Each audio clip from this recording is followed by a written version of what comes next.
presencia del Señor. Amén, hermanos. Hay seguridad en nuestra salvación. Él está con nosotros. Vamos a recibir la palabra de Dios, hermanos. Dejemos que Dios nos ministre en esta mañana y que Dios haga como tiene de hacer. Vamos a atesorar. Adelante, siervo. Dios me lo bendiga. Gloria al Señor, hermano John.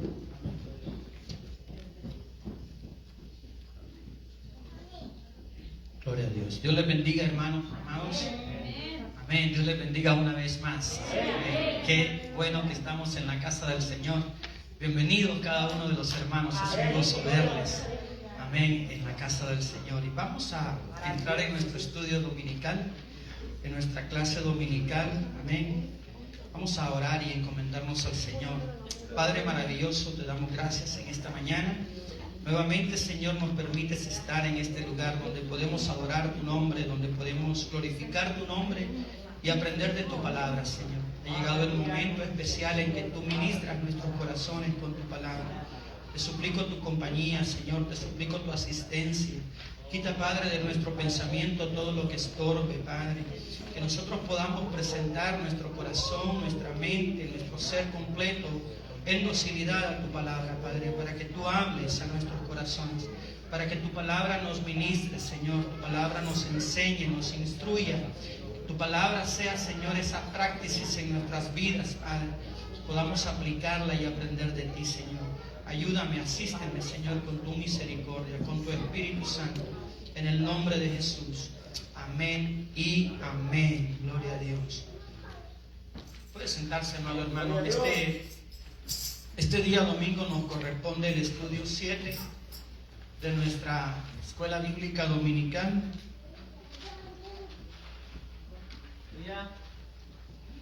A veces tenemos algunos inconvenientes con el PowerPoint, pero tienen todos sus papelitos, ¿verdad? Sus estudios. Prácticamente lo que está en el PowerPoint es lo que usted tiene en ese estudio bíblico. Procuraremos, hermanos, que usted tenga este material que estamos estudiando. El propósito es que cada uno de nosotros como cristianos podamos ser instruidos de una forma doctrinal en la teología bíblica y sistemática, ¿verdad? Esto debería de ser para cada miembro de las iglesias, para cada uno de nosotros. Hoy nos corresponde el estudio número 7, los atributos de Dios. Los atributos de Dios. Estamos en la lección número 2. Ya estudiamos la lección número 1. Para los hermanos que no tienen esos estudios, si usted se acerca a mí, con mucho gusto yo se los puedo dar. La lección 1 trató de las Sagradas Escrituras. La lección 2 trata de la doctrina de Dios. Y hoy es el estudio 7, los atributos de Dios. Perdón, hermano.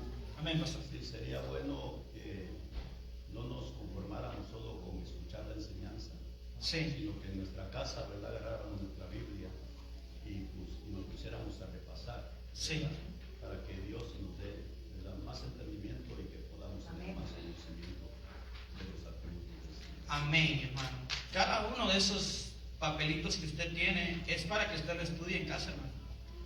Es para que usted lo estudie en casa. Aquí en la clase solamente procuramos animarlo a usted, insinuarle a usted, enamorarlo a usted del estudio de la Biblia.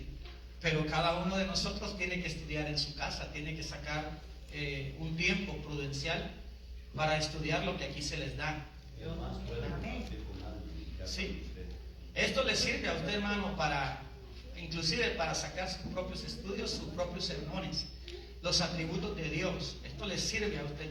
Usted no tiene idea cómo cuando estoy estudiando esto, cómo me detengo, por ejemplo, en el atributo de la santidad. De ahí podríamos sacar un estudio inmenso y muchos mensajes.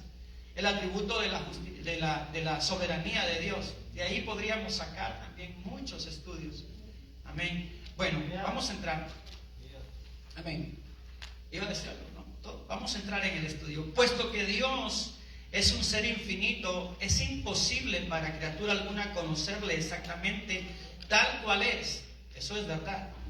Es imposible para el ser humano conocer de forma completa y total los atributos de Dios. Pero Dios se ha dignado amorosamente revelarse a sí mismo en un idioma que podemos entender. Y esa revelación está contenida en las Sagradas Escrituras. La única forma que nosotros podemos conocer a Dios es a través de las Escrituras, hermanos. Es a través de las Escrituras. Por eso Jesucristo decía y dice, escudriñen las Escrituras. Al Padre, dice Jesús, nadie le ha visto jamás, el Hijo lo revela. Cristo Jesús nos revela al Padre.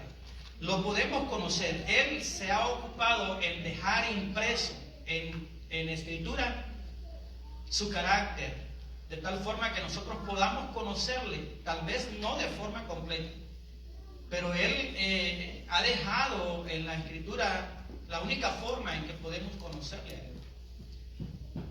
Por ejemplo, Dios dice de sí mismo, yo soy santo. Por lo tanto, la santidad es un atributo de Dios. Yo soy santo. Él se da a conocer como un Dios santo. La santidad es entonces un atributo de Dios, porque la santidad es una cualidad que le podemos atribuir o asignar solamente a Dios. Amén. Solamente a Dios. Es un atributo exclusivo de Dios, la santidad. ¿Qué diferencia existe entre los nombres de Dios? Hace 3 clases estudiamos los nombres de Dios. ¿Se acuerdan de los nombres de Dios? Los hermanos que estuvieron. Jehová Sikenu significa Jehová es justicia. Jehová Setbajot, Jehová de los ejércitos. Jehová Elohim, Dios todopoderoso. Shalom, Dios paz. Todos esos son nombres que se le atribuyen a Dios, o que son nombres de Dios. ¿Estudiamos eso?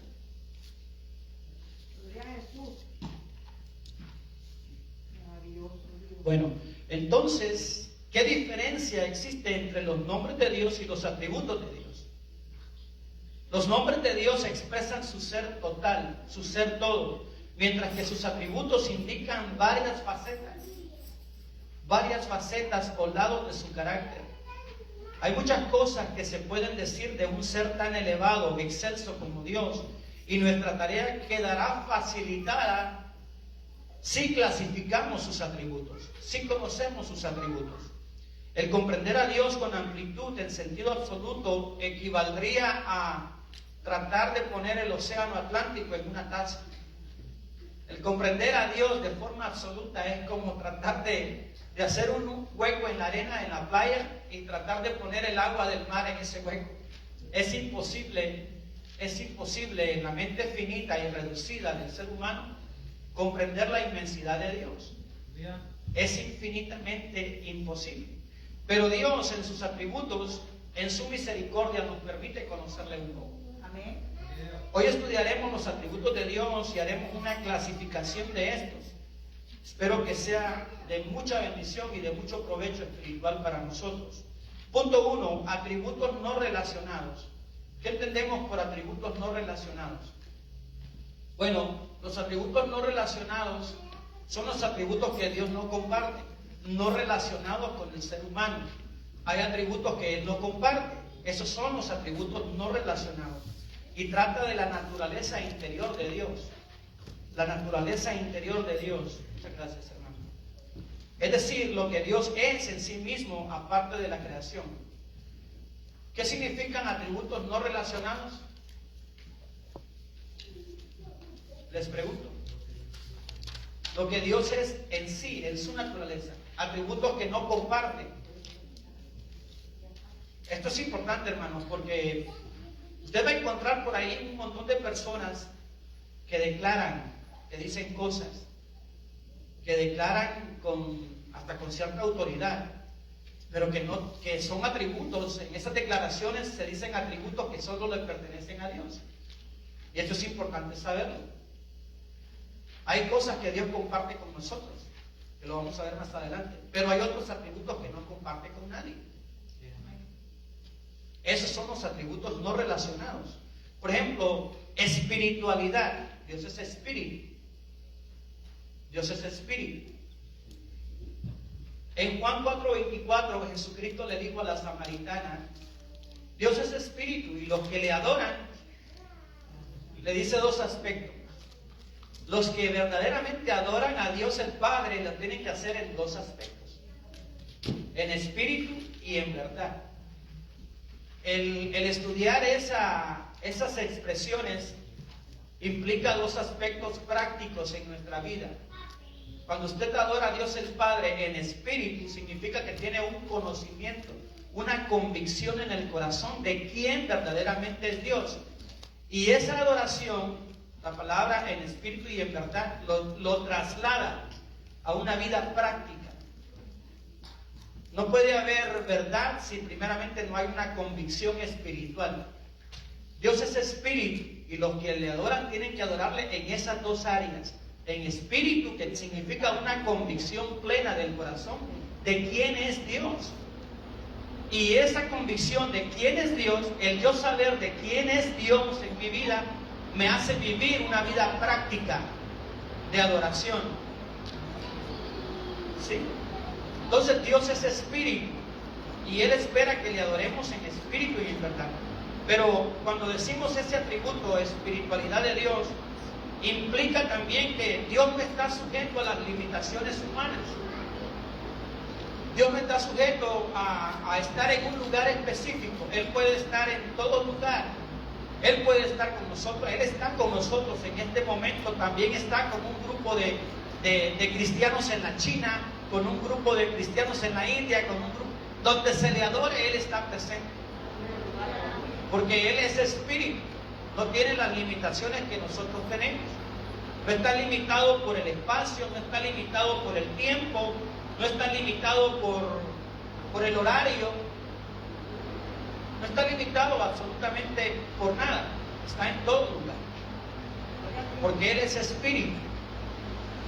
Él no posee miembros corporales o pasiones, no está sujeto a las condiciones de la existencia natural humana. De ahí que no pueda ser visto con ojos naturales o comprendido por sentidos naturales, sino con sentidos espirituales. El apóstol Pablo dice a los Corintios que Él no puede ser comprendido con razonamiento carnal, con razonamiento natural. El hombre animal dice no conoce, no percibe a Dios, porque a Dios se le conoce de forma espiritual. Amén. Dios es una persona verdadera, pero de naturaleza tan infinita que no puede ser comprendido a la perfección por la mentalidad del hombre, ni descrito en forma adecuada por el lenguaje humano. Cristo dice en Juan 1:18, a Dios el Padre nadie le dio jamás. Pero en Éxodo 24, versículos 9 y 10, dice que Moisés y algunos ancianos vieron a Dios. ¿Se acuerda de eso?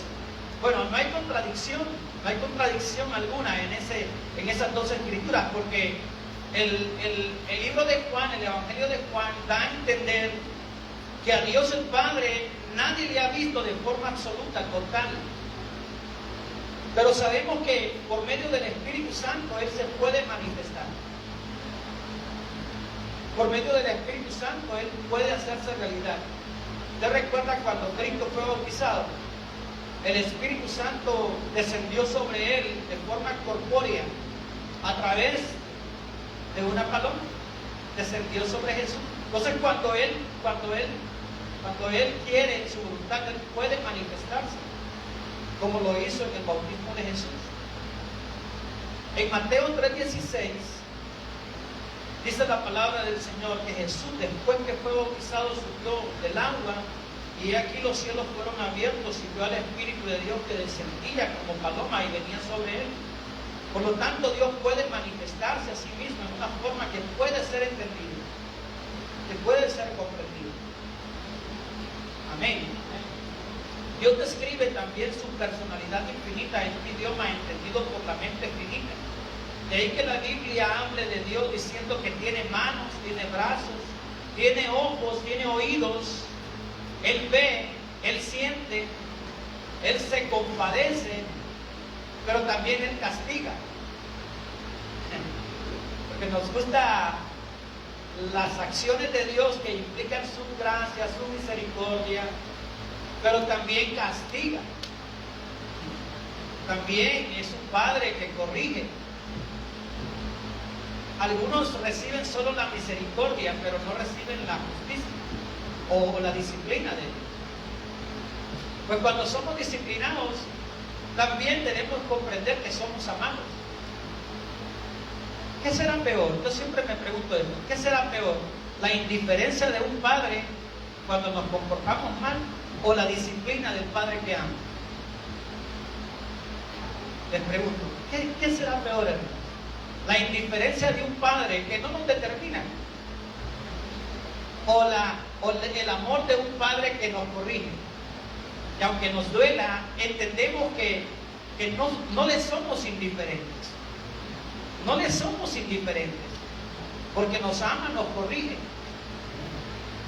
Ese es nuestro Padre. Él se duele, Él es espíritu, tiene personalidad. Otro atributo de Dios no relacionado es su infinidad.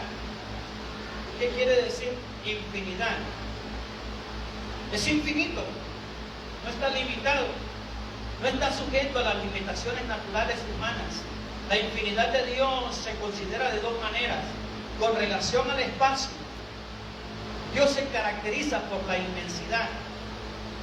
¿Se acuerda usted cuando Salomón cuando dedicó el templo a Jehová? En Primera de Reyes, capítulo 8, 27 dice: pero ¿será cierto que nuestro Dios habitará en una casa? Si los cielos de los cielos de los cielos no le pueden contener, ¿cuánto más esta casa? ¿Por qué? Porque él comprendía la infinidad de Dios. El punto total de Dios está en todas partes, pero si su circunferencia en ninguna de ellas no está limitado. El Salmo 139 dice el salmista: ¿a dónde yo podré huir de tu presencia? Y da una serie de lugares, de situaciones, de cosas donde él podría huir, pero ¿dónde podríamos escondernos de Dios? Si Él lo llena todo, si Él está en todo lugar. Esa es la infinidad de Dios. Otro aspecto de la infinidad de Dios es con relación al tiempo. Para Él no existe pasado, presente ni futuro. Nosotros determinamos el tiempo por el pasado, por el presente y por el futuro. Pero para Dios no existe eso. No existe eso. Yo no puedo, mi mente no puede alcanzar a entender ese aspecto. Pero para Dios no hay tiempo pasado, presente ni futuro. ¿Se acuerdan que la Biblia dice, habla del Dios de Abraham, de Isaac y de Jacob, y lo hace en tiempo presente? Y le preguntan a Jesús allá en Juan capítulo 8, pero tú no tienes ni tan siquiera 50 años, ¿y cómo puedes tú hablar de Abraham, de Isaac y de Jacob? ¿Por qué? Porque para Dios no existe el pasado, no existe el presente ni el futuro. Esa es la infinidad de Dios. Esa es la infinidad de Dios. Jehová reinará eternamente y para siempre, dice Éxodo 15, 18. Y Deuteronomio 33, 27 dice: el eterno Dios es tu refugio. El eterno Dios habla de la eternidad, habla de que para Dios es irrelevante el tiempo. Para nosotros es muy significativo, pero para Dios es irrelevante. Para Dios es irrelevante si usted está vivo físicamente o está muerto. Para nosotros, pensar en eso, hermano, nos causa mucha preocupación, ansiedad. Pero para Dios es irrelevante si su hijo está vivo o está muerto, hablando físicamente. Jesucristo dijo en Juan 5:24: el que cree en mí tiene vida eterna y no vendrá condenación, mas ha pasado de muerte a vida. Lo que pasa es que nosotros naturalmente somos muy apegados a esta vida, pero para Dios en su infinidad eso es irrelevante. El pasado, el presente y el futuro son el presente para su mente. El pasado, el presente y el futuro son el presente para Dios. Jesucristo es el mismo ayer, hoy y por los siglos. Eso dice Hebreos 13:8. Es una verdad muy consoladora para nosotros, amados hermanos, saber que nuestro Dios es infinito, saber que nuestro Dios es inmutable, es decir, no cambia, no varía, no cambia de posición. Nosotros somos muy cambiantes, somos muy dados a estar en doble ánimo, a vivir en doble ánimo, y eso es una condición natural del ser humano. Pero nuestro Dios es fiel y nunca cambia. Nunca deja de amarnos. Nunca deja de amarnos. Su amor es infinito. Es uno de sus atributos compartidos. Su amor es incondicional. No deja de amarnos o su amor disminuye cuando pecamos. Entristecemos al Espíritu Santo, pero Él nos sigue amando igual. Nos sigue amando igual porque somos sus hijos. Eso no quita que no nos va a corregir. Eso no quita que no nos va a disciplinar. Porque nos ama, nos disciplina. Amén. Otro atributo no relacionado de Dios es la unidad. Cuando hablamos de unidad debemos de comprender que hay dos fases de la unidad de Dios. La unidad absoluta y la unidad compuesta. ¿Qué es la unidad absoluta? Bueno, la unidad absoluta es lo que la Biblia dice en el Shema. Oye Israel, Jehová tu Dios, Jehová uno es. En ese versículo que es Deuteronomio capítulo 4, versículo 35, el Shema. Oye Israel, Jehová nuestro Dios, Jehová uno es. La palabra Jehová nuestro Dios está en el original en plural. Elohim, ese nombre de Dios, Elohim, es un nombre plural. Entonces, por eso podemos determinar la unidad compuesta. Pero en ese mismo versículo está la unidad absoluta. Elohim significa una unidad compuesta que se habla en el Antiguo Testamento. Pero Jehová uno es una unidad absoluta, implicando que solamente se debe adorar a un solo Dios. Oye Israel, note que Dios le está hablando a una nación específica. En el tiempo de antes, hermanos amados, se caracterizaban las demás naciones de ser naciones idólatras. Adoraban a muchos dioses, eran politeístas, adoraban a muchos dioses, imágenes y era una idolatría terrible. Pero Dios se dirige a un pueblo específico. Se dirige a Israel. Oye Israel, Jehová tu Dios, Jehová uno es. De ahí hay una unidad compuesta y una unidad absoluta. En el Shema, oye Israel, Jehová nuestro Dios, Jehová uno es, era la base fundamental de la religión del Antiguo Testamento y el mensaje distintivo, característico de Israel, para Israel, en un tiempo, en un mundo donde se adoraban muchos dioses falsos. Ahora, aquí surge una pregunta. ¿Está en pugna la enseñanza relativa de la unidad de Dios, la unidad absoluta con la Trinidad? ¿Está en pugna? ¿Está en discusión? ¿Está en pelea la unidad absoluta de Dios con la Trinidad? Por supuesto que no. Ahí es donde comprendemos la voluntad compuesta, la unidad compuesta y la unidad absoluta de Dios.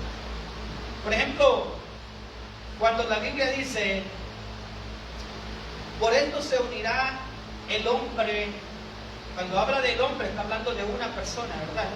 Es una unidad absoluta. Pero sigue diciendo, se unirá el hombre a su mujer.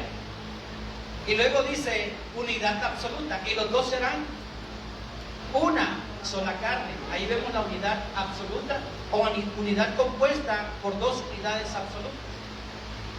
En el Nuevo Testamento se nos habla de la Trinidad, que es una unidad compuesta. ¿Sí me doy a entender?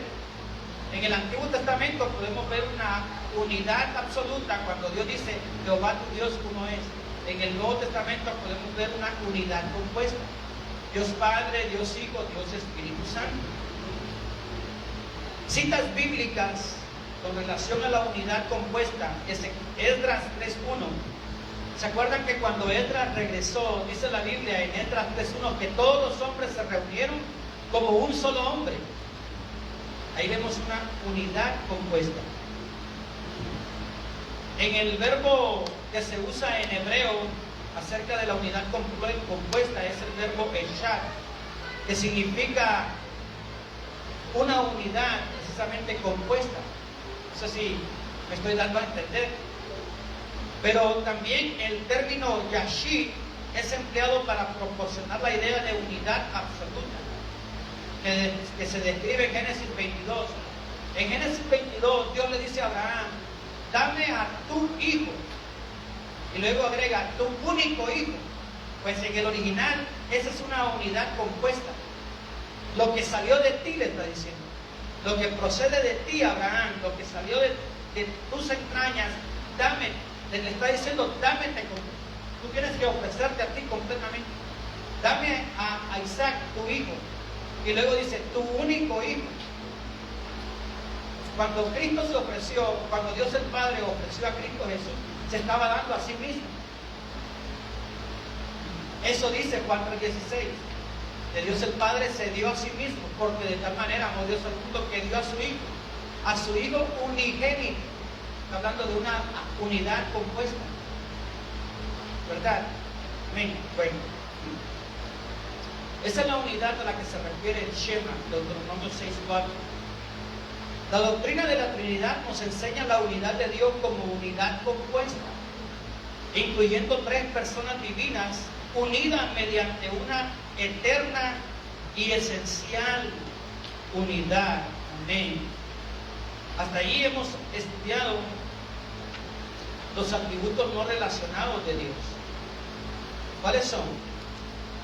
Espiritualidad, infinidad, unidad. Ahora nos compete estudiar los atributos activos. Los atributos activos, que es el punto número 2. Cuando decimos atributos activos, hermanos, son atributos que Él no comparte. Son atributos que nosotros no podemos, valga la redundancia, atribuirnos a nosotros mismos. Son atributos solo de Dios. ¿Cuáles son estos? Bueno, su omnipotencia. Su omnipotencia. Dios es omnipotente. Y ahí hay unas citas bíblicas que le voy a... No sé si usted tiene citas bíblicas en el estudio. Sí tiene 2, ¿verdad? O 3. Pero hay muchas citas bíblicas acerca de la omnipotencia de Dios. Deuteronomio 3:24, Deuteronomio 32:39, Crónicas 16:25, Job 42:2. En el Nuevo Testamento, Mateo 19:26, Apocalipsis 15:3, Apocalipsis 19:6 y una infinidad de citas bíblicas acerca de la omnipotencia de Dios. ¿Qué significa omnipotencia? ¿Alguien que quiera participar?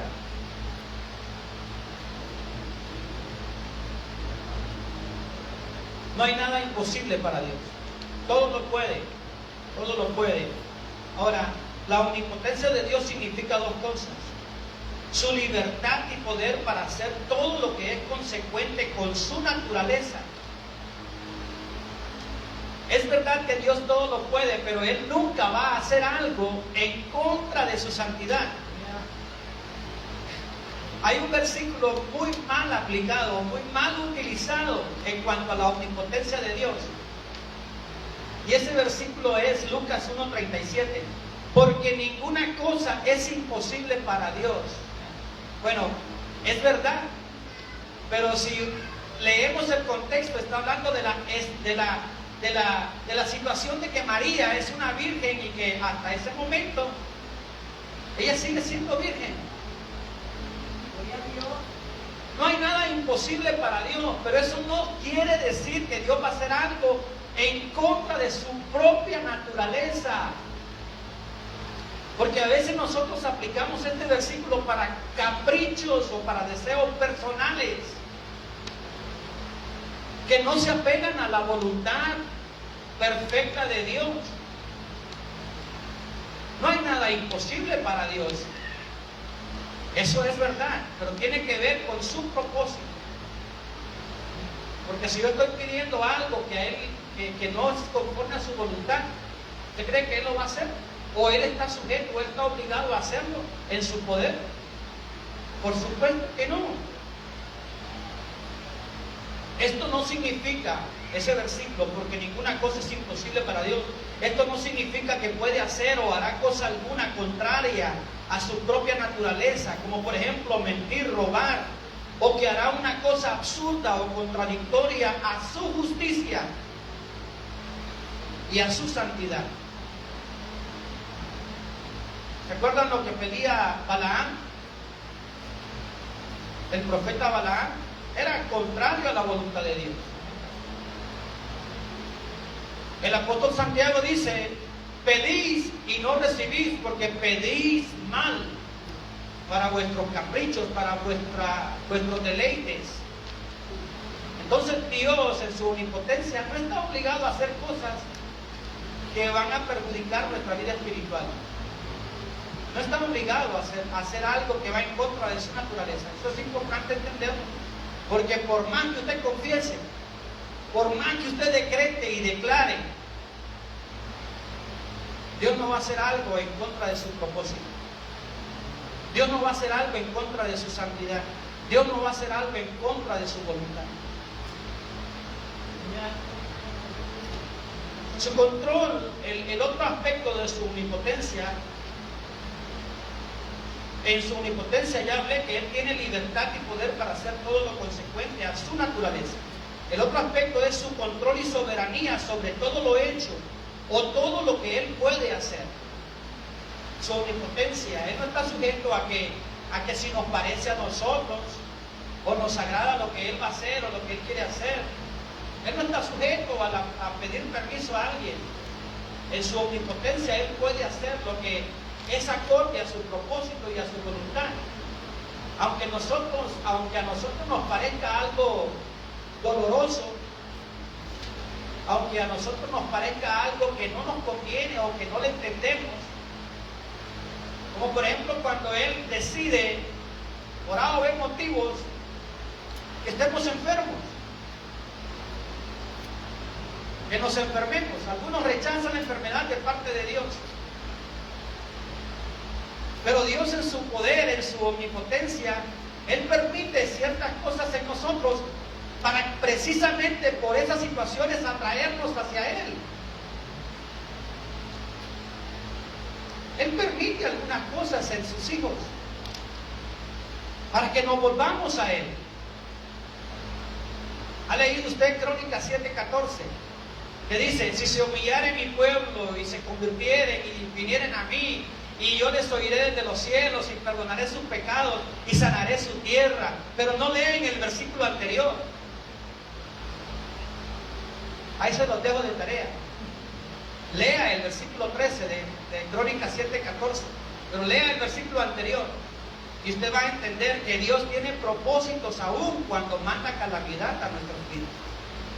Si usted quiere entender más acerca del poder de Dios y soberanía, lea los capítulos 1 y 2 del libro de Job. Usted puede entender que Él tiene control de su poder. Él tiene el control de todas las cosas. Su control y soberanía sobre todo lo ha hecho o lo que puede ser hecho. Aquí surge una pregunta: si esto es así, ¿por qué se practica el mal en el mundo? ¿Por qué hay tanto mal en el mundo? Podríamos decir, si Dios tiene el control y tiene el poder de todo. Les pregunto yo, ahí está la pregunta hecha. Por la maldad de la gente, Dios ha dotado al hombre de una voluntad libre que Dios mismo no violará. Dios le ha dado a cada ser humano libre albedrío y voluntad de hacer lo bueno o de hacer lo malo. Por lo tanto, permite algunas veces acciones que no son del todo buenas, pero que el ser humano mismo decide hacerlas. Pero Él tiene un propósito sabio y tiene un objetivo, una perspectiva de vencer el mal con el bien. Dios tiene un propósito, siempre tiene un propósito de vencer el mal con el bien. Solo Él es todopoderoso y ni aún Satanás puede hacer algo si Dios no le permite hacerlo. Y esto me hace recordar cuando Dios permitió que Satanás tocara a Job. Esto me hace recordar cuando Pedro, después de decirle a Jesús: aunque todos estos, y señala a los demás discípulos, aunque todos estos te negaren, yo no te negaré. Y los demás discípulos se molestaron con lo que Pedro había dicho. ¿Por qué? Porque pensaban igual. Pero Cristo le dice, Pedro, Pedro, Satanás os ha pedido para zarandear. Eso implica que ni aún Satanás puede hacer algo si Dios no lo permite. Y si lo permite es porque tiene un propósito con nuestras vidas. Parece que no es muy agradable escuchar eso, pero es así, hermano. ¿No dice eso Romanos 8:28?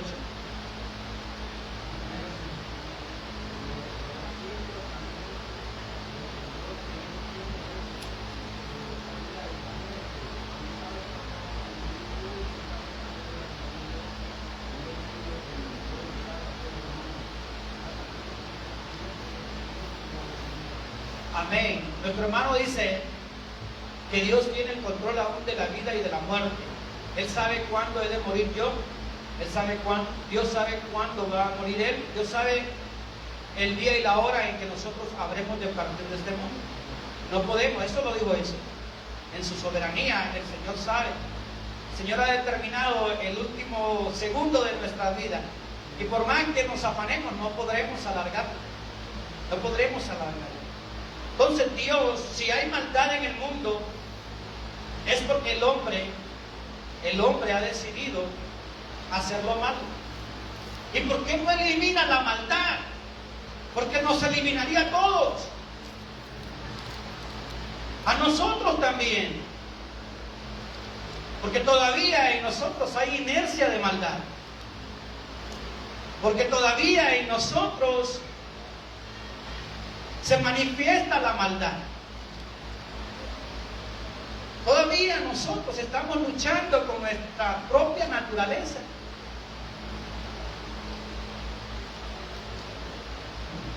Un predicador estaba orando y le decía al Señor: Señor, quita de mí todo estorbo, para que yo pueda, Señor, ser usado con poder en el púlpito. Aparta de mí todo estorbo para que tú te manifiestes. Y el Señor le dice: quítate porque me estorbas. Sí, hermano. Todavía en nosotros se manifiesta la naturaleza pecaminosa que está en nosotros. No se confíe. No se confíe, hermano. El apóstol Pablo decía que él se consideraba miserable aún por el cuerpo de pecado, por la naturaleza de pecado. No significa que nosotros hacemos lo malo voluntariamente o deliberadamente. No, significa que estamos en esa lucha constante. El que peca deliberadamente es porque no ha nacido de Dios. Yo quiero ser muy claro en eso. El que peca deliberadamente no ha nacido de Dios. El cristiano se esfuerza por vivir en santidad. Bendito el nombre del Señor. Todavía no somos perfectos, hermanos. No somos perfectos. Cuando hablamos de perfección, en el sentido absoluto, estamos hablando de que no cometemos errores. En el sentido bíblico, perfección es madurez. Dice la palabra de Dios en Efesios capítulo 4, creo, capítulo 4, donde dice: porque Jesús mismo instituyó a unos apóstoles, profetas, evangelistas, pastores y maestros. Y luego dice: a fin de perfeccionar el cuerpo de Cristo. Perfeccionar es ser maduros. Teleos es el verbo griego. Ser maduros en la palabra. Ser consecuentes con la palabra. Ser maduros. Porque hay hermanos que en su inmadurez, cuando enfrentan pruebas, no, se vuelven de todos sabores y colores. No hayan para dónde agarrar. Pero la madurez me permite a mí entender que voy a ser probado, que voy a ser zarandeado a veces, que voy a ser probado, pero yo voy a mantenerme agarrado del Señor. Voy a ser fuerte, voy a tratar de permanecer en su voluntad. Eso es madurez. Amén.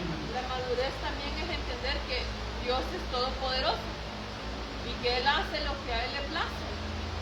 Amén. Él es omnisciente y Él es omnipotente y Él hace lo que Él le place. Entonces, Si hay enfermedad, si hay fallecimientos, Dios hace todo eso y solo una persona madura puede asimilarlo.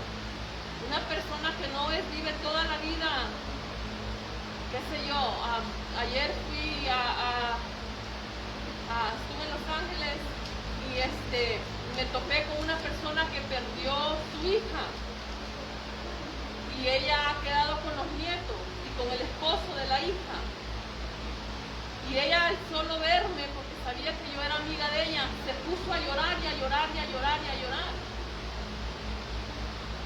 Se ve la diferencia entre una persona que no es madura, porque ella es un paño de lágrimas, ella es amargura, ella es tristeza, con la diferencia al esposo, que perdió a su esposa, que está criando los hijos solo, pero tiene la paz de Dios y la certidumbre que su esposa está en el cielo descansando en el Señor.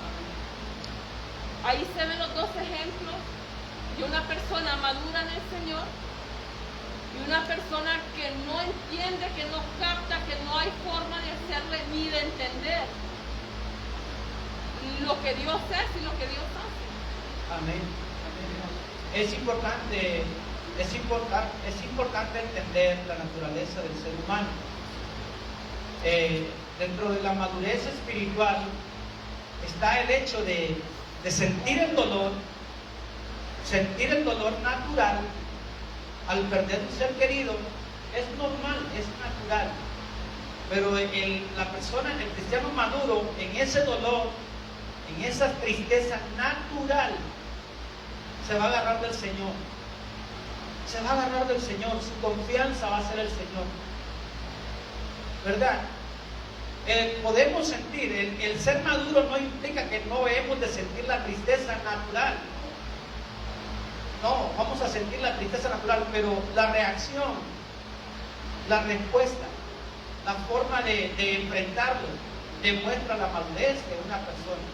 No significa que no va a tener la tristeza. Hay que también poner las cosas en su perspectiva correcta. Nuestro pastor sintió mucha tristeza, siente mucha tristeza aún por la pérdida de su esposa. Bueno, que no es una pérdida, porque está con el Señor. Pero la separación física causa una tristeza normal, natural. Produce lágrimas, claro que sí, produce tristeza y dolor. Pero la reacción implica madurez, la forma en que yo voy a enfrentarlo. ¿Sí me doy a entender? Una persona que se tira a la depresión, que la tristeza lo lleva a la depresión, bueno, es obvio que no tiene la suficiente madurez espiritual. Amén. Bueno, seguimos adelante. Otro atributo activo de Dios es su omnipresencia. Ya mencioné un poco de su omnipresencia. Citas bíblicas a su omnipresencia. Génesis 28:15, Deuteronomio 4:39, Josué 2:11, Salmo 139. Ese salmo es un salmo muy especial acerca de la omnipresencia de Dios. Salmo 139, Proverbios 15:3, Proverbios 15:11. Hay una serie, hermanos, yo tengo aquí como 30 citas bíblicas acerca de cada atributo de Dios. ¿Qué diferencia hay entre su inmensidad y su omnipresencia? ¿Qué diferencia existe entre la inmensidad de Dios y la omnipresencia de Dios? La inmensidad es la presencia de Dios en relación con el espacio, en relación con todo lo que existe. Su omnipresencia es su presencia vista en relación con sus criaturas. La omnipresencia tiene que ver con nosotros, con sus criaturas. No está limitado solamente a escuchar nuestras peticiones, sino que Él escucha todas las peticiones de todos los cristianos en todo el mundo, en todos los idiomas. En todos los idiomas. Qué glorioso es nuestro Dios, que puede escuchar nuestra petición y puede escuchar también la petición de un hermano chino que está allá en su idioma, hablando en otro idioma. Qué glorioso es nuestro Dios, que escucha al corazón arrepentido. aquí, en China, en Perú, en donde sea. No se hace problema, no se le explotan las neuronas, no tiene inconveniente alguno. ¿Por qué? Porque Él es omnipresente. Haga línea, haga cola, no. Está presente entre sus criaturas. La presencia de Dios se manifiesta en esta forma. Es gloriosa entre las huestes que le adoran en el cielo. Su omnipresencia es gloriosa entre las huestes celestiales, angelicales. ¿Se acuerda de la visión de Isaías? Isaías 6, en el año en que murió el rey Usías, vio al Señor sentado sobre un trono alto y sublime, y sus faldas llenaban el templo. Por encima de él habían serafines, cada uno tenía 6 alas. Con 2 cubrían su rostro, con 2 cubrían sus pies, y con 2 volaban. Y el uno al otro daba voces diciendo: Santo, Santo, Santo, Jehová de los ejércitos. Toda la tierra está llena de su gloria. Aleluya, gloria a Dios. Santo, Santo, Santo. La santidad de Dios es un atributo, el único atributo en la Biblia que se repite 3 veces. ¿Nunca se ha preguntado por qué? Dios es amor, pero ese atributo no se repite con ese énfasis. En Apocalipsis, en el cántico de los ancianos, lo mismo: Santo, Santo, Santo, eres digno de abrir los sellos, eres digno de abrir el libro. Santo, Santo, Santo. La santidad de Dios, lo más alto, lo más sublime. La santidad de nuestro Dios. Santo, Santo, está su inmensidad, su omnipresencia, está en todo lugar. Nuestro Dios es santo, por tanto exige santidad de sus adoradores. Nuestro Dios es justo, por tanto exige justicia en sus adoradores. Nuestro Dios es amor, por tanto exige el amor entre nosotros.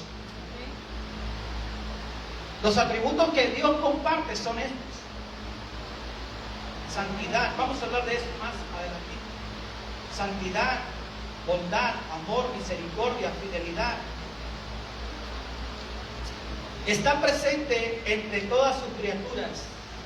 Su presencia es gloriosa. Su presencia es también eficaz en el orden natural. Nahum 1:3: Jehová es tardo para la ira y grande en poder, y no tendrá por inocente al culpable. Jehová marcha en la tempestad, y el torbellino y las nubes son el polvo de sus pies. Su presencia es providencial en los asuntos del hombre, providencial en la historia del ser humano. Salmo 68:7: Oh Dios, cuando tú saliste delante de tu pueblo, cuando anduviste por el desierto, la tierra tembló, también destilaron los cielos ante la presencia de Dios. Aquel Sinaí tembló delante de Dios, del Dios de Israel. Abundante lluvia esparciste, oh Dios, a tu heredad exhausta, tú la reanimaste. Su presencia es providencial en los asuntos del hombre. Su presencia es atenta para aquellos que le buscan. Su presencia es atenta. Él está atento a los que le buscan. No tenemos que confundirnos entre la presencia de Dios y la habitación de Dios. Su presencia puede estar entre nosotros, pero ¿habitará en nosotros?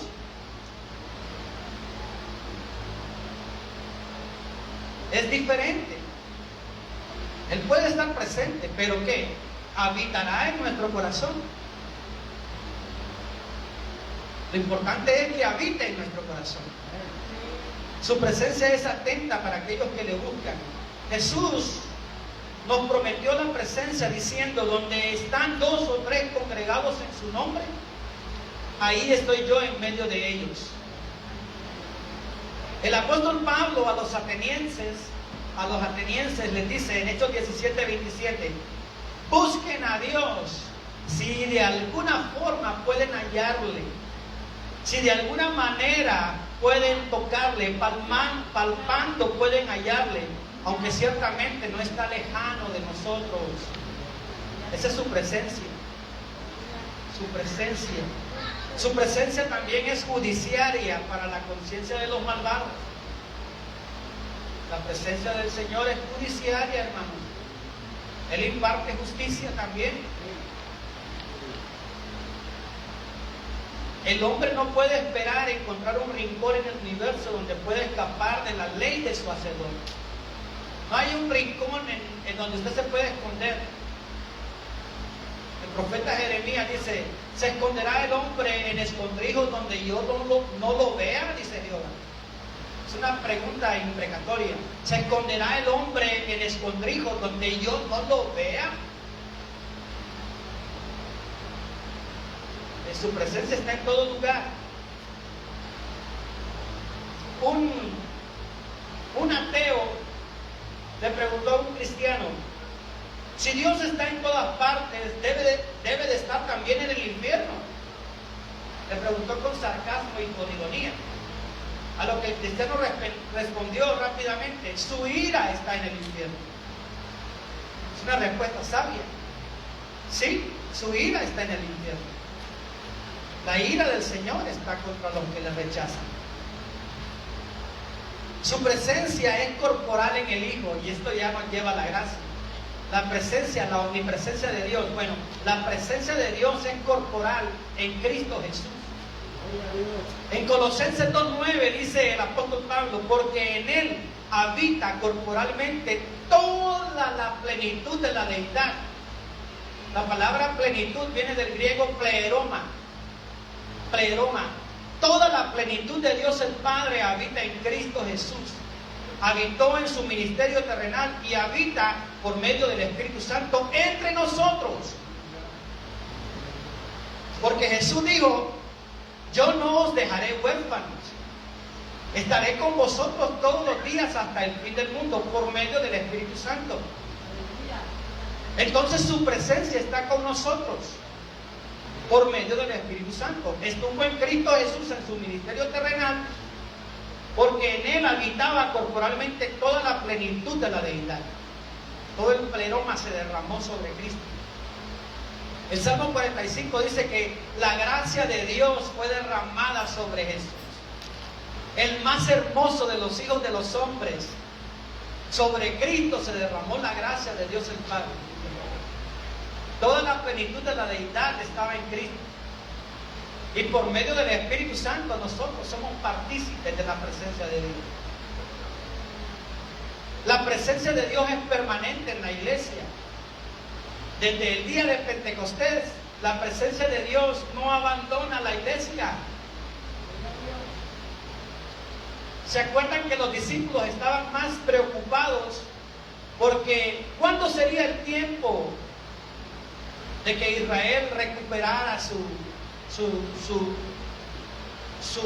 constitución, podríamos decir, como país? En Hechos 1:7 dice: ¿cuándo será el tiempo de estas cosas? ¿Y cuándo será el día de tu venida? Cristo les dice: no os toca a vosotros saber el tiempo ni las sazones que el Padre en su sola potestad ha determinado. Pero el versículo 8 dice: ocúpense de recibir el Espíritu Santo, pero recibiréis poder cuando venga sobre vosotros la presencia de Dios, mi presencia, el Espíritu Santo. Y entonces desde ese momento, desde Pentecostés, la iglesia de Dios tiene la presencia de Dios por medio del Espíritu Santo. Usted no tiene que orar para que el Espíritu Santo descienda otra vez. El Espíritu Santo descendió una vez y está entre nosotros y se mueve en la iglesia. Pero sí, preocúpese de llenarse constantemente del Espíritu Santo. Es así, es cada una de nosotros, cada uno de nosotros es nuestra ocupación, nuestro deber, nuestra responsabilidad, ser llenos del Espíritu Santo, porque ya está entre nosotros. ¿O vamos a pedir otra vez otro derramamiento del Espíritu Santo? Ya se derramó, está entre nosotros. Lea el libro de Hechos. Lea el libro de Hechos. El Espíritu Santo está entre nosotros. Lo que pasa es que no queremos llenarnos de Él. Lo que pasa es que somos conformistas. Lo que pasa es que nos atrevemos a vivir sin Él. Lo que pasa es que nos atrevemos a separarnos de Él. Lo que pasa es que pensamos que podemos vivir nuestra vida sin el Espíritu de Dios. Y así nos va. Nos va mal cuando decidimos vivir nuestra propia vida sin pedirla, sin buscar la llenura del Espíritu Santo.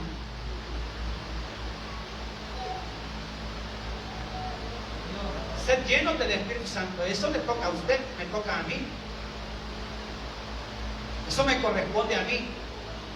En la medida que nosotros seamos llenos del Espíritu, entonces tendremos victoria. Tendremos victoria sobre el mundo, tendremos victoria sobre los deseos, tendremos victoria sobre las tentaciones, tendremos victoria sobre nuestra propia carne. Podremos vencer. Podremos vencer. Otro atributo activo de Dios es su omnisciencia. La omnisciencia de Dios. ¿A qué nos referimos con la omnisciencia? Ayúdenme, hermanos. ¿Qué significa omnisciencia? Todo lo sabe. Él conoce lo que está en su corazón. Él conoce lo que va a almorzar. Él conoce si me va a invitar o no. Él conoce lo que va a cenar. Él conoce lo que va a pasar el día de mañana. Su omnisciencia, todo lo sabe. No tiene que pensar, no tiene que reflexionar, no tiene que recapacitar, no tiene que recordar, porque Él todo lo sabe. Él todo lo sabe. Conoce lo que usted está pensando de mí y conoce lo que yo pienso de usted. Más le vale que piense con amor hacia mí. Y vos también. Y más me vale a mí pensar con amor hacia usted. Porque Él todo lo sabe. Todo lo sabe. El conocimiento de Dios es perfecto. No tiene que razonar, no tiene que descubrir cosas nuevas. No tiene que aprender como nosotros, que aprendemos gradualmente, conforme estudiamos, aprendemos. Él todo lo sabe. Su conocimiento es infinito con respecto al pasado, al presente, al futuro. Su conocimiento es instantáneo. ¿Qué consuelo proporciona estudiar y conocer la omnisciencia de Dios? ¿Qué consuelo más hermoso es conocer este atributo de Dios? En toda prueba de la vida, nosotros como creyentes podemos estar seguros que Él conoce todas las cosas. Jesucristo dijo en Mateo 6:8, vuestro Padre sabe,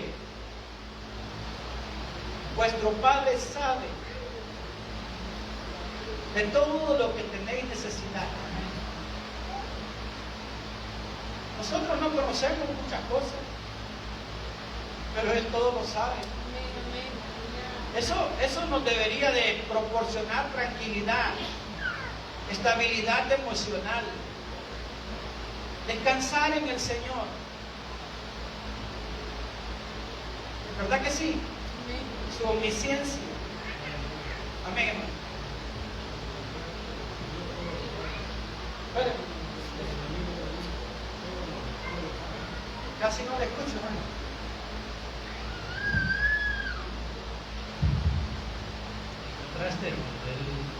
Dios todo lo sabe.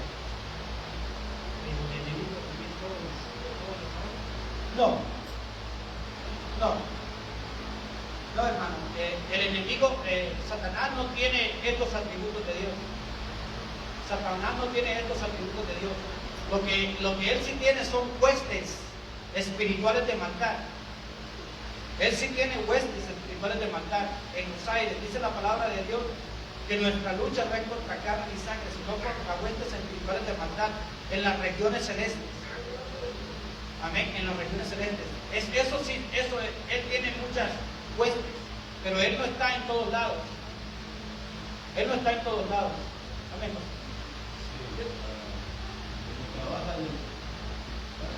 Como trabaja el enemigo es a través de sus demonios. Ajá. Exacto. Porque entendemos que hay millones de demonios que andan alrededor del mundo. Y son los que meten a la gente a la droga, a la santería, al satanismo, todo eso. Entonces, si nosotros hacemos algo indebido, antes de conocer al Señor hacíamos cuantas cosas. El enemigo nos empujaba, ¿verdad?, para que no hiciera cualquier cosa. Y habían espíritus en la vida de nosotros de alcoholismo, de cuantas cosas. Entonces, cuando hacemos algo indebido, definitivamente por medio de los demonios Satanás se entera. Pero no es de que él sepa lo que yo estoy haciendo, porque él no es omnisciente. Y lo que piensa. Ni de lo que pensamos, él no puede entender. Lo que hablamos es lo que él utiliza para poder acusarnos de cualquier cosa. Amén. Por eso el apóstol Santiago dice que debemos ser prontos para escuchar y tardos para hablar. Por eso Dios nos dio 2 oídos para escuchar más de lo que hablamos. No nos hubiera dado 3 bocas. Si con una no la podemos controlar a veces. Entonces, nos dio solo una boca para escuchar, 2 oídos para escuchar y una boca para hablar.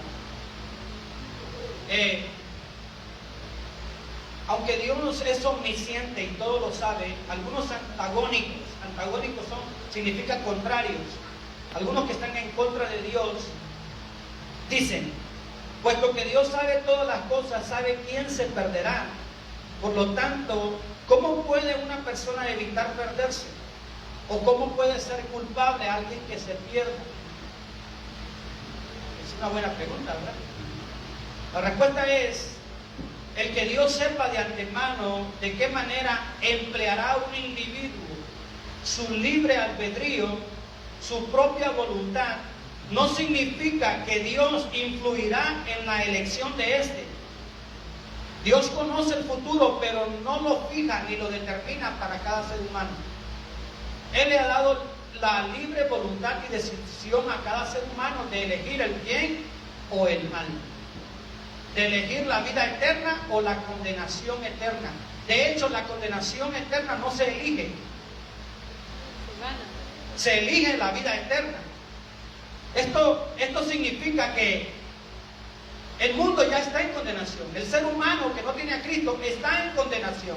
Y eso lo confirma Cristo en el capítulo 3 del libro de Juan. Y esta es la condenación. Que Dios envió al Hijo, pero el mundo amó las tinieblas más que la luz. El pecador no necesita nada para condenarse, está en condenación. Cuando se predica a Cristo, solo hay una alternativa para el que escucha: recibirle como Señor y Salvador y salir de la condenación eterna a la vida eterna, o continuar. El hecho de no recibir a Cristo es ya una decisión.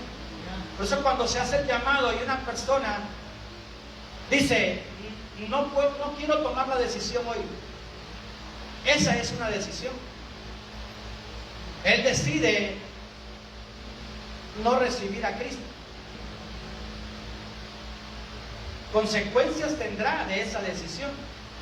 La omnisciencia de Dios, el hecho que Dios sepa lo que va a pasar al final, no significa que Él determina el destino y la decisión de cada uno de nosotros.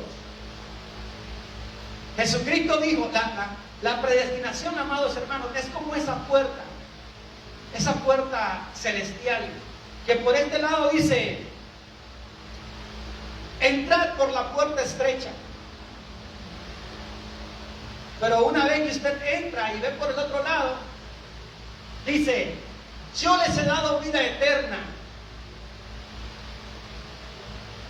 Vida eterna, para que en mí tengan vida y vida abundante. Por este lado dice que es estrecha y por este lado es amplia. Eso es lo que Cristo ha hecho por nosotros. La predestinación es esa puerta, pero no significa que Dios va a elegir a este condeno, a este salvo, a este condeno, a este salvo. No, Dios no actúa así. La omnisciencia de Dios no quita la voluntad de cada ser humano de decidir recibirle en su corazón y ser salvo. Si no, Cristo no hubiera dicho allá en Mateo, cuando estaba ascendiendo, dijo: id por todo el mundo y predicad el evangelio a toda criatura. El que creyere, el que quiera ejercer su libre voluntad, su libre albedrío, creyendo las palabras que ustedes les van a hablar, ese será salvo. Mas el que no creyere, es decir, mas el que decidiere emplear su propia voluntad y no tomar la decisión de ser salvo, será condenado. Amén. Ya ha sido condenado. Bendito el nombre del Señor. Su omnisciencia. Otro atributo activo de Dios es su sabiduría. Su sabiduría. Él es sabio. Salmo 147:5. Ese salmo es bien hermoso. Salmo 147:5. Grande es el Señor nuestro y de mucho poder, y su entendimiento es infinito. Qué hermosa esa expresión del salmista. Grande es Jehová, grande es el Señor nuestro y de mucho poder, y su entendimiento es infinito. Dios es sabio, amados hermanos. Dios es sabio. Nosotros no entendemos muchas cosas, ni podremos entender muchas cosas de la sabiduría de Dios, pero Él sí lo sabe. Salmo 104:24, ahí hay muchas citas bíblicas. La sabiduría de Dios es una combinación, mire qué interesante. La sabiduría de Dios es una combinación de su omnisciencia y su omnipotencia. Tiene poder para aplicar sus conocimientos de manera que los propósitos mejores sean realizados o cumplidos con los mejores medios posibles para nosotros, para sus hijos. Dios hace siempre lo que corresponde, de la manera correcta, en el momento oportuno. En las Sagradas Escrituras, refiriéndose a Dios el Padre, dice: bien lo ha hecho todo. Bien lo ha hecho todo. Nos trajo al conocimiento de su verdad en el momento oportuno. Cuando usted estaba a punto a caer al precipicio, Dios le extendió su mano en el momento oportuno. En el momento oportuno. En día agradable te busqué. El profeta dice: con cuerdas de amor te atraje hacia mí. En el momento oportuno. Porque en su sabiduría Él nos trajo hacia Él, nos atrajo hacia Él. Cuando Dios diseña todas las cosas y gobierna el curso de los acontecimientos a fin de que se cumplan sus buenos propósitos, llamamos a ello providencia. ¿Ha escuchado esa palabra? No me refiero a la esposa de nuestro hermano Pastor Julio. Providencia. La providencia de Dios se divide en dos aspectos. Providencia general de Dios, que tiene que ver con el orden del universo, con lo que pasa en la tierra, con lo que pasa en los planetas, con lo que pasa en su universo, con el gobierno general de Dios, universal de Dios. Pero también está su providencia personal, su providencia particular, que tiene que ver con cada uno de nosotros. La providencia de Dios está con cada uno de nosotros. Nos da salud. En su providencia nos da alimento. En su providencia nos da sabiduría, entendimiento, inteligencia. En su providencia nos da los recursos necesarios para poder sobrevivir en esta vida, para poder cuidar de nuestros hijos, para cuidar de nuestra familia. Es la providencia de Dios. No es su habilidad, no es su destreza, no es su fuerza física para que usted se gloríe. Mi casa, mi dinero, mi trabajo. Hermanos, tenemos que quitar esas expresiones de nuestro vocabulario. Dice el profeta Jeremías: por la misericordia de Jehová no hemos sido consumidos, porque nunca decayeron sus misericordias. Nuevas son cada mañana, grande es su fidelidad. Es la providencia de Dios que te sostiene. Es la providencia de Dios que te da salud. Es la providencia de Dios que te da vida. Es la providencia de Dios que te da tus necesidades. Sobre buenos y malos Él hace descender el sol. Sobre buenos y malos Él hace descender la lluvia. Es su providencia, es un atributo maravilloso de Dios. Amén, pastor. Yo iba en el freeway y iban todos los carros corriendo. Todos los carros iban bien rápido, pero de repente se detuvo la línea donde yo iba, adelante de mí. Y uno de los carros que iban a mi derecha se me metió y yo vi que aquí venía otro carro. Entonces le aceleré, pero de una manera tremenda, y el carro salió impulsado y logré esquivarlo. Entonces ahí entendí que fue Dios el que me libró, no fue habilidad, no fue nada de eso, sino que fue Dios y le dio la gloria. Porque ahí se manifiesta la providencia de Dios. Amén, hermano. Amén. Hermano, yo le puedo hablar como testigo propio de la providencia de Dios en mi trabajo. Yo le puedo decir, hermano, yo le puedo decir de cuántas Dios me ha librado. Y yo le digo en oración: tú eres el piloto, yo soy el copiloto. Señor, gracias, gracias. ¿Por qué? Porque, hermano, tantas cosas técnicas que yo le podría decir de mi trabajo, pero Dios me ha librado. Dios me ha librado. Dios me ha librado. Y a veces le comento a mi esposa, a veces no le comento, porque mi palabra se encuentra. Pero de cuántas cosas Dios nos libra. Cuando estemos en el cielo, bueno, esta es una ilustración. Cuando estemos en el cielo vamos a ver la espalda de muchos ángeles. Y la vamos a ver las espaldas laceradas. ¿Y eso qué fue lo que te pasó? Ah, te cubrí de la muerte tal día. Y esta te cubrí en otra ocasión. Y esta te cubrí en otra ocasión. Es una ilustración nomás. No vayan a pensar que es doctrina. No. Pero la providencia de Dios está con nosotros, hermanos. Aún con los malos. Aún con los malos. La diferencia es que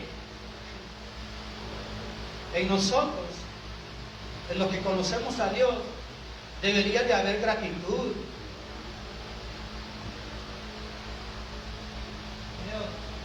Debería de haber gratitud. Gloria a Dios.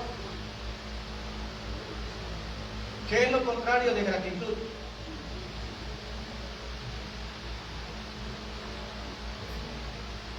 Se quedan callados. Pero yo sé que saben. Lo contrario es ingratitud. Deberíamos de venir con acción de gracias. Cada día debería de haber acción de gracias en nosotros. ¿Por qué? Por la providencia de Dios. Por la providencia de Dios. Vamos vosotros ricos, dice Santiago capítulo 5. Vamos vosotros ricos que decís: mañana iremos aquí, allá y haremos y negociaremos, cuando no sabéis. No sabemos qué nos depara en un minuto. Mi compañero de trabajo tuvo un ataque cardíaco hace un mes. Estuvo en coma. Hace una semana le hicieron la primera operación. Tenían que operarle 3 arterias del corazón.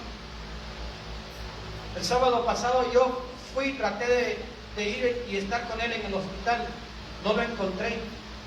Estuve indagando a través del teléfono en qué hospital estaba para ir a visitarle y presentarle el plan de salvación.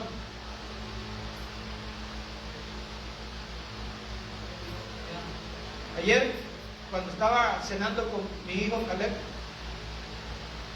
me cayó la noticia de que falleció. Hermano, seamos agradecidos con Dios.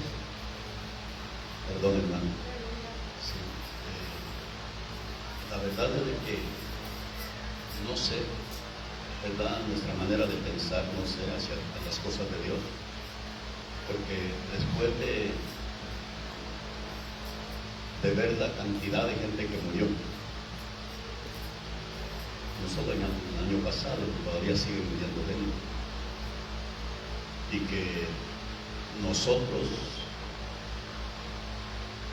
no tengamos esas palabras como para venir a Dios y decir, pues gracias porque me preservaste la vida, todavía tienes algún propósito para mí. Y después de que haya pasado todo esto, las iglesias deberían de estar llenas. Pero ¿cuál es la manera, pues, como el corazón del hombre reacciona? En lugar de buscar a Dios, pues, porque estamos entendiendo que son cosas que vienen y que vienen a otras peores, y que nosotros no tengamos por lo menos el deseo de venir a la casa de Dios a adorar. No sé qué va a suceder de aquí en adelante, porque todas las iglesias están así casi, ¿verdad? La gente se acostumbró a quedarse en la casa, y cualquier cosa que venga, ¿verdad? No sé cómo se va a recibir si no se tiene la fortaleza del Señor. Pero en medio de todo, la misericordia de Dios está ahí con nosotros. Amén. A nosotros el Señor nos concedió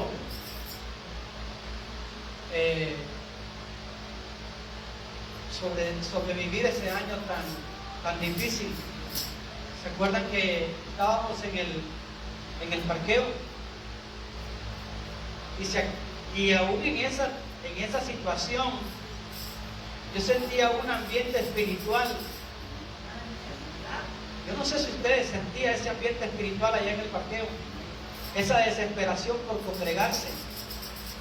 Después de 2 o 3 meses sin congregarnos, en el parqueo, en aquel sol abundante, hace un año, no nos importaba que estábamos sudando, pero había gozo, había gratitud. ¿Se acuerdan? Ya pasamos esa etapa, ahora estamos aquí, tenemos la oportunidad de congregarnos en el templo, de cierta forma con algunas restricciones aún, pero ¿acaso no es digno de gratitud nuestro Dios? Otro atributo activo de Dios es su soberanía. En su soberanía nos permitió a nosotros seguir con vida. En su soberanía Él nos ha dado la vida, a Él le ha placido. ¿Qué significa soberanía de Dios? Usted no le da órdenes a Dios. Usted no le puede dar órdenes a Dios. Y Dios sentarse así a escucharle. A ver, mijita, ¿qué quieres que haga hoy por ti? ¿Qué caprichito quieres que te complazca? Que a veces tratamos a Dios como si fuera nuestro secretario, como que si está pendiente de escuchar nuestras órdenes, en lugar de nosotros estar pendiente de escuchar sus órdenes. Esto me recuerda cuando Saulo de Tarso fue impactado por Jesucristo en su conversión. Se le reveló al Señor Jesús y Saulo le dice: ¿quién eres, Señor? Soy Jesús a quien tú persigues. Ok, ¿qué quieres que yo haga? ¿Qué quieres tú que yo haga para ti? Y eso nos habla de 2 principios. Principios espirituales que deben ser aplicados a nosotros. No es lo que yo quiero hacer para Dios, es lo que Él quiere que yo haga para Él. Pero para poder hacer eso, yo tengo primero que conocerle. ¿Quién eres, Señor? Habla de un deseo de conocerle. Quiero conocerte más. para poder hacer tu voluntad. No lo que yo quiera, no lo que yo quiera, no el ministerio que yo quiera, sino lo que Dios quiere que nosotros hagamos. La soberanía de Dios, Dios es soberano, tiene poder absoluto de gobernar y de disponer de sus criaturas según su voluntad. Él tiene la soberanía de llevarnos a su presencia en este momento si Él quiere. Aprendo tanto de la iglesia primitiva. La iglesia primitiva entendía este principio de la soberanía de Dios. Entendía que iba a haber una persecución imperial por la cual iban a morir muchos cristianos. Entendían la soberanía de Dios. En cierta ocasión, cuando Pedro estaba preso y la iglesia oraba por Pedro, decían en la oración: te pedimos, Señor, que mire sus amenazas. No les dijeron que quiten las amenazas. Mira sus amenazas, las amenazas del imperio, las amenazas de Nerón. Mira sus amenazas y permite que nosotros con denuedo sigamos predicando tu palabra. Me encanta esa oración. Mira sus amenazas, Señor. Eso fue todo lo que dijeron. Y permítenos que a pesar de esas amenazas, nosotros con denuedo podamos seguir predicando tu palabra. Amén, hermano.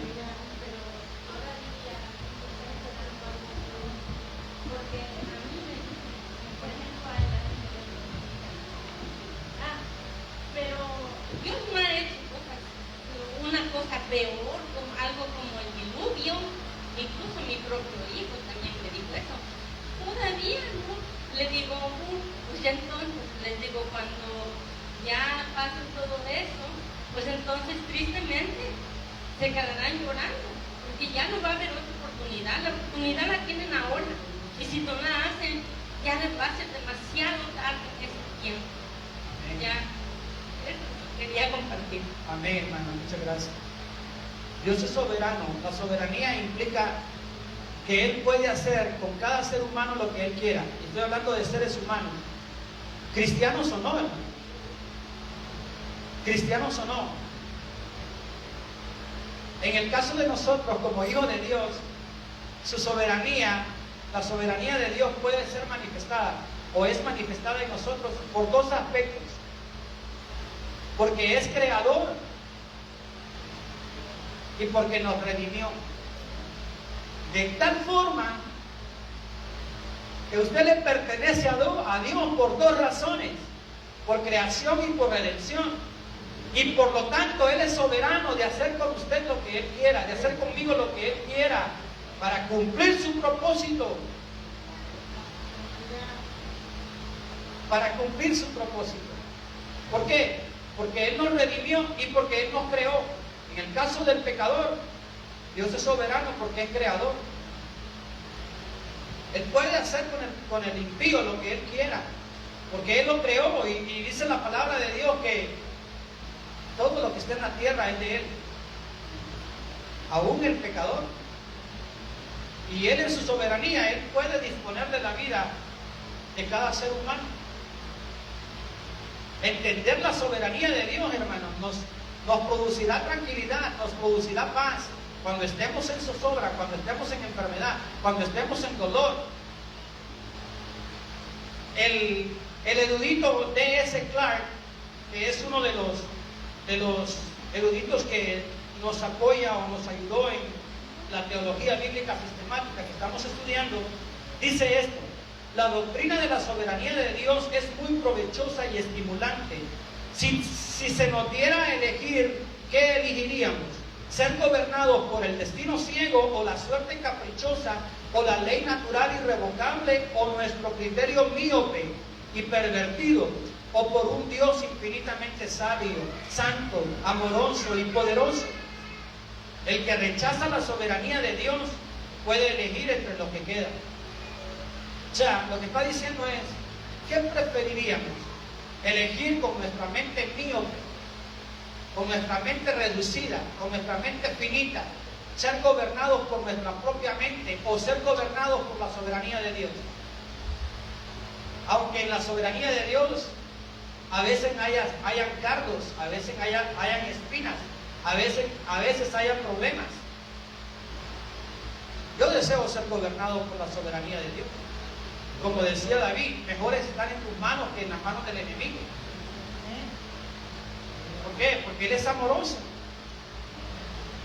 Ahora vamos a los atributos morales. Nos quedan 15 minutos. Atributos morales de Dios. Estos atributos morales Dios los comparte. Estos atributos morales Dios espera que nosotros los apliquemos, que nosotros recibamos, que nosotros también seamos receptores de estos atributos. No de la forma que Dios los tiene, pero Él los comparte con nosotros. Son atributos morales. Es con relación a sus criaturas. Al revisar el trato de Dios, la historia de la humanidad, aprendemos lo siguiente. Su santidad. Hablé un poquito ya de su santidad. Dios es santo. Y ahí hay una serie de citas bíblicas, hermanos. Muchas citas bíblicas. La santidad de Dios significa absoluta pureza moral. Él no puede pecar ni tolerar el pecado. La raíz etimológica del vocablo santo es separado, apartado. Santo no es una aureolita y una figura ahí con alitas y no. No, eso no es ser santo. Santo es ser separado, ser apartado. ¿En qué sentido está separado Dios del ser humano? Está separado del hombre en lo que respecta a espacio. Él está en el cielo, el hombre en la tierra. Está separado del hombre en naturaleza y en carácter. Dios es perfecto, el hombre es imperfecto. Dios es divino, el hombre humano. Dios es moralmente perfecto, nosotros somos moralmente imperfectos. Hay una separación. La santidad de Dios es el atributo que establece y preserva la distinción entre Dios y las criaturas. Él es santo. La santidad de Dios denota no solamente un atributo de Dios, sino su naturaleza divina misma. Por lo tanto, cuando Dios se revela a sí mismo de tal manera que con su divinidad causa tal impresión en el hombre, se dice que se santifica a sí mismo. Cuando Dios manifestó su presencia en Isaías, la misma presencia de Dios lo santificó a él. Isaías, al ser santificado por Dios, él santifica a Dios. La presencia de Dios, hermanos, cuando verdaderamente se manifiesta en un ser humano, le hace ver su condición, le hace ver su indignidad. La misma presencia que santifica de Dios, la presencia santificadora de Dios en mí, me hace ver mi propia condición, me hace sentir mi indignidad. Cuando Dios se le reveló a Moisés en Éxodo 3, en la zarza, la presencia de Dios en la zarza santificó a Moisés. Le dice Moisés, cuando se acercó, porque él se acercaba humanamente con el original dice que él se acercó abruptamente, con valentía, a ver qué era eso. Y Dios le dice, Moisés, Moisés, detente, detente, quita las sandalias de tu pie. Y eso es muy significativo. Despójate de tu condición, despójate de tu naturaleza, despójate de tu autosuficiencia, despójate de todo tu conocimiento que adquiriste en el mundo allá en Egipto, despójate de tu naturaleza, y si te vas a acercar a mí, ven descalzo, totalmente necesitado, acércate, pero quita tus sandalias, porque el lugar que pisas santo es. Y Moisés dice, cuando Dios le manda a su misión a ir a Egipto a liberar al pueblo, pero ¿cómo yo voy a ir si no puedo ni hablar, si soy así? Se da cuenta que ya le está cayendo el 20. En Egipto él pensaba que él iba a liberar al pueblo por su condición. En Egipto él pensaba que su conocimiento le iba a ayudar, pero allá en la zarza, Dios lo capacitó, incapacitándolo. La santidad de Dios, hermano, me hace ver mi condición. La santidad de Dios, cuando Dios se revela por medio de su Espíritu Santo, no es para que nosotros nos pongamos como pavo real y nos creamos superiores a los demás. Es para hacerte ver tu condición. Es para que te santifiques más. Es para que te purifiques más. La revelación de Dios tiene un propósito: hacernos ver nuestra propia condición y depender así más de Dios. Esa es su santidad. Esa es la santidad de Dios. Es un atributo que Él comparte con nosotros. Dios se revela de tal forma a nosotros que el hombre queda exhausto, imposibilitado por sí mismo. Eso le pasó a Moisés, eso le pasó a Elías, eso le pasó al profeta Isaías, eso le pasó a Juan allá en Apocalipsis.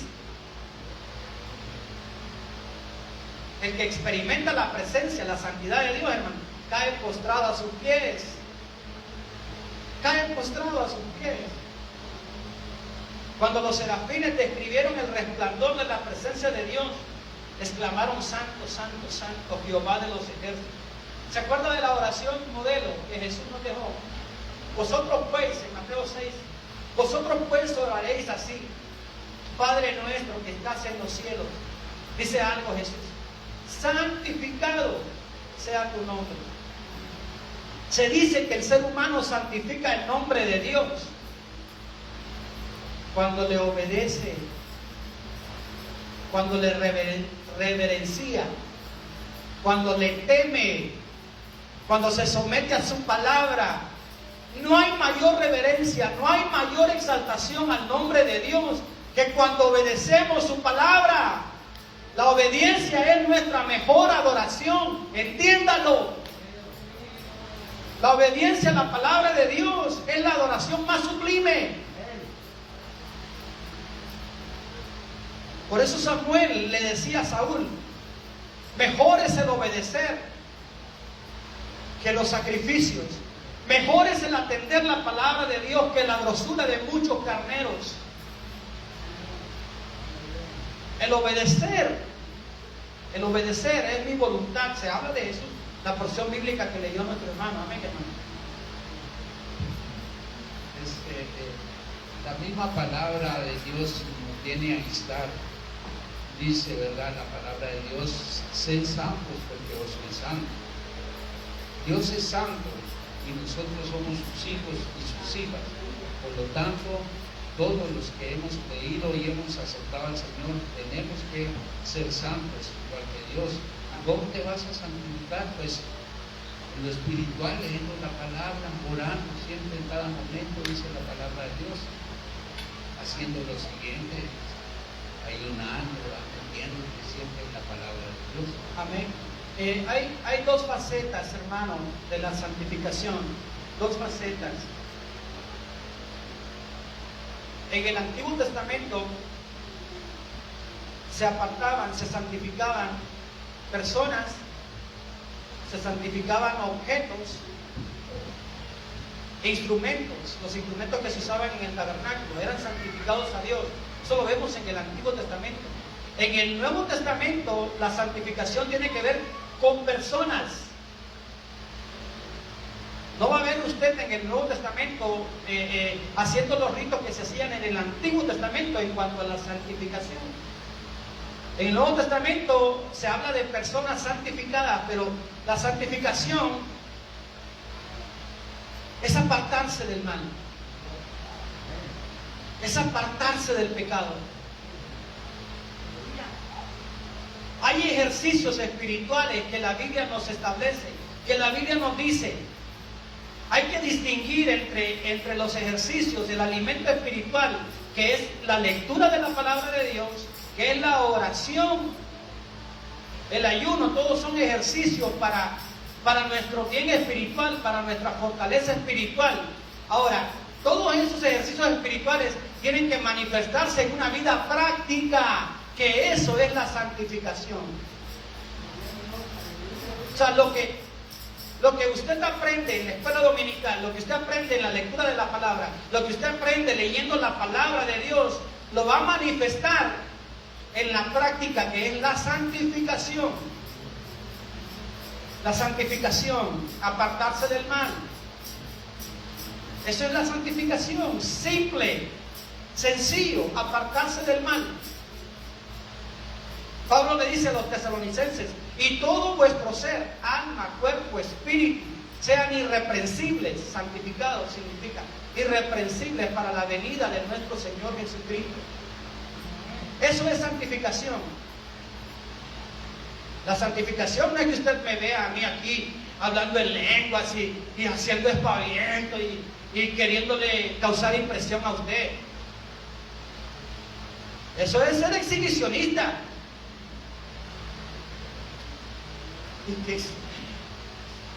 ¿En serio se quedaron conmigo? ¿En serio? Qué bueno que tienen la máscara. Eso es ser exhibicionista. La santificación es vivir una vida práctica para Dios, apartado del mal. Apartarse del mal. Tranquilo.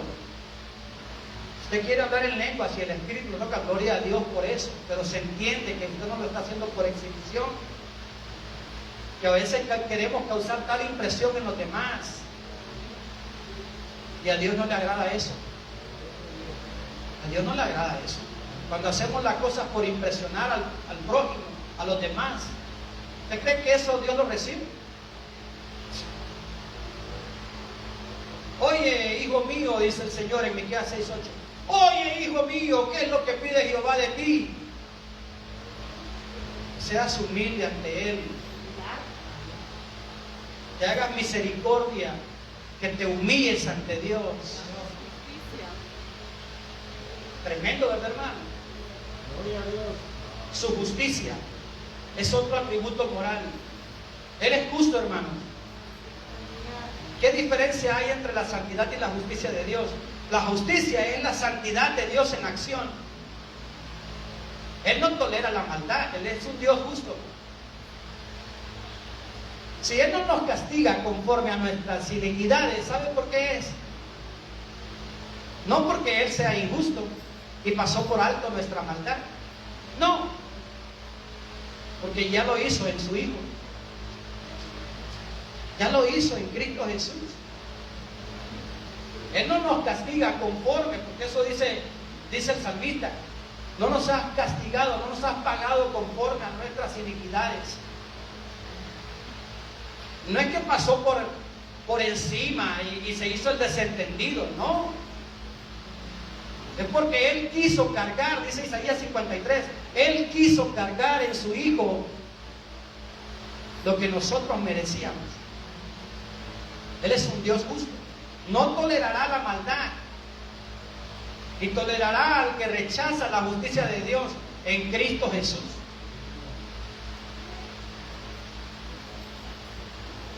Él no juzga, como dice Isaías 11:3, Él no juzga según la vista de sus ojos, ni arguye conforme a lo que oye en sus oídos, sino que juzgará con equidad, justicia y verdad. Él manifiesta su justicia cuando perdona al penitente. Manifiesta su justicia. ¿Se acuerdan que David dijo en el Salmo 51:4? Contra ti, solo he pecado y he hecho lo malo delante de ti, para que seas considerado justo en todos tus caminos, y yo pecador. Eso está impresionante, hermano, porque David está pensando en su hijo Absalón. David está pensando que su hijo murió por su culpa. Y él está diciendo: no fue mi hijo Absalón el culpable de su muerte, yo soy el culpable. Yo soy. Dios en su justicia perdona al que se acerca a Él en esa actitud, como penitente. Porque a veces nos acercamos a Dios como el fariseo: soy bueno, ayuno, oro, diezmo, doy ofrenda, leo la Biblia, y ponemos en el altar todas nuestras cualidades, nuestras buenas obras. Y la lección que nos da el publicano, ser propicio a mí, porque yo sí reconozco que soy pecador. Lo mismo que decía David, la justicia de Dios perdona al penitente. El penitente es aquel que reconoce su pecado, el que entiende que es pecador. Su justicia también castiga y juzga a su pueblo. La justicia de Dios, hermanos, también juzga y castiga a su pueblo. ¿Cuántos han sufrido alguna situación difícil y ha llegado a la conclusión que es el castigo de Dios? ¿Cuántos han llegado a la conclusión que es la disciplina de Dios? Porque muchos hermanos usan aquel versículo que dice: he aquí todas las cosas son hechas nuevas. Somos nuevas criaturas, dice, y todas las cosas han sido hechas nuevas. Piensan que con ese versículo implica que no va a haber consecuencias. Usted puede ser un hijo de Dios, pero si usted anda en desobediencia, tenga cuidado, porque Dios va a disciplinar al que ama. Y cuando Dios disciplina, no vaya a endurecer su corazón, sino más bien arrepiéntase, porque Dios está tratando con usted. Y vuélvase a Jehová, el cual será amplio en perdonar y tendrá de usted misericordia. Bendito el nombre del Señor. Terminamos, hermanos, rapidito. Otro atributo moral de Dios es su fidelidad. Él es fiel. Él no cambia sus promesas. Él no varía en posiciones. Él lo que prometió lo cumple. No sé cuántos años puedan tardar, pero Él es fiel a su palabra. Él es fiel a su promesa. Él está comprometido con su palabra. No va a fallar. Otro atributo moral de Dios es su misericordia. Su misericordia es diferente a la gracia. La misericordia de Dios es la compasión que siente por nosotros. La misericordia de Dios es la compasión de Dios que siente por aquel que se arrepiente. Aquel que se arrepiente experimentará la gracia de Dios. La gracia que salva.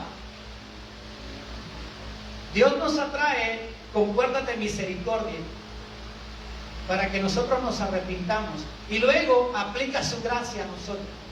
Por eso el saludo del apóstol Pablo, muy común en el Nuevo Testamento, decía: gracia y paz de nuestro Señor Jesucristo. Gracia y paz y misericordia de Dios el Padre y de nuestro Señor Jesucristo. Era un saludo muy común del apóstol Pablo.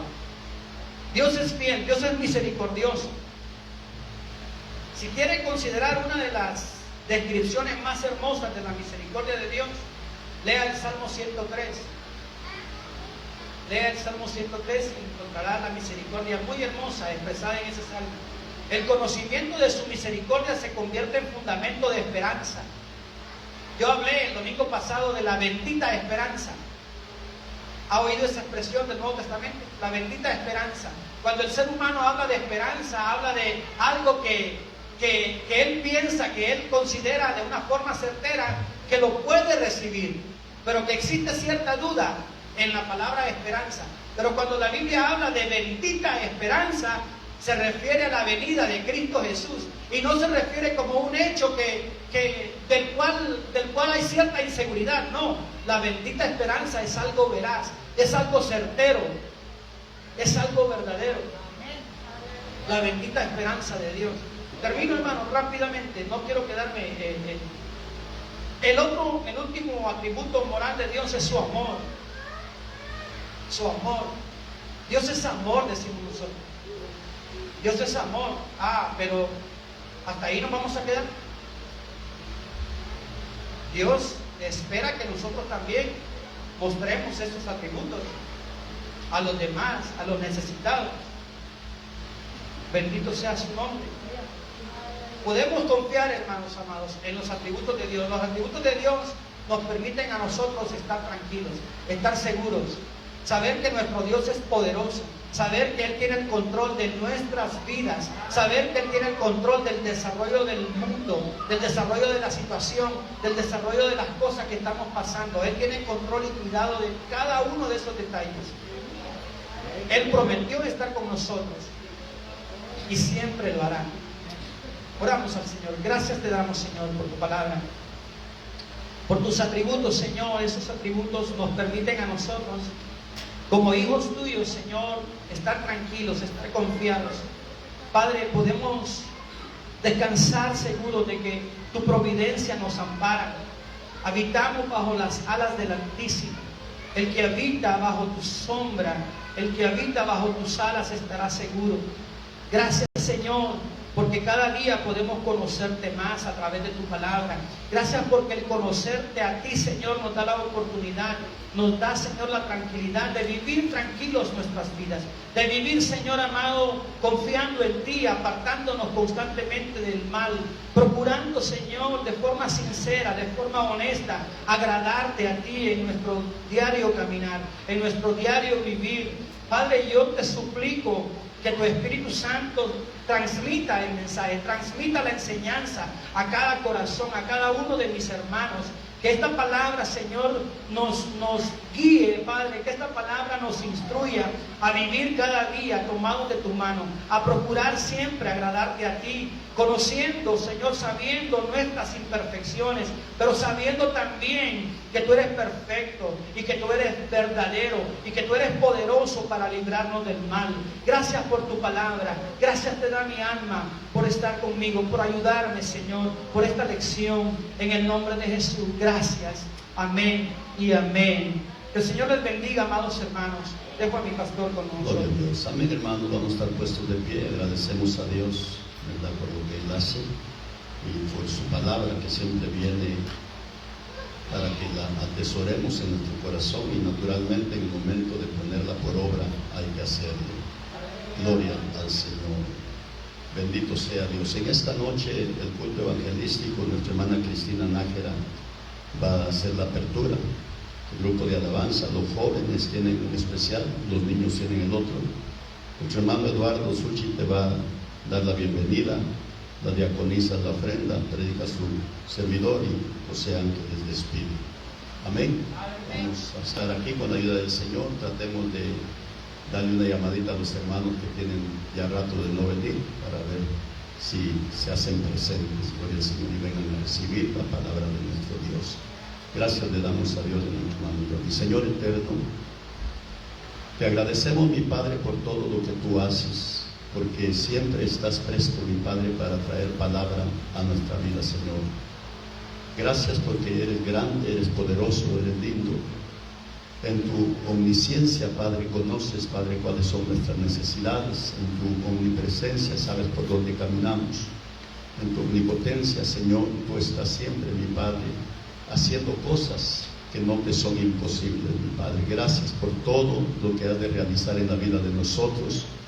Queremos que nos motives a todos a congregarnos, mi Padre, que vengamos a adorar tu nombre, que vengamos a glorificarte, exaltarte, a darte gracias, Señor, que hayan corazones agradecidos, mi Padre, por lo que tú eres y por lo que has hecho en la vida de nosotros, Señor. Gracias por mis hermanos que se hicieron presentes, están bajo tu amparo divino, Padre. Aquellos que nos observan, Dios mío, de otros lugares, bendíceles, guárdales y cuídales donde quiera que estén, Señor. Gracias por este momento. Salimos confiando en ti, Señor, que tú vas a estar haciendo cosas grandes en la vida nuestra constantemente. Nos despedimos de este lugar en nombre del Padre, del Hijo y del Espíritu Santo, y la iglesia del Señor dice: Dios les bendiga, mis hermanos, y adelante en el nombre de Jesús. Amén.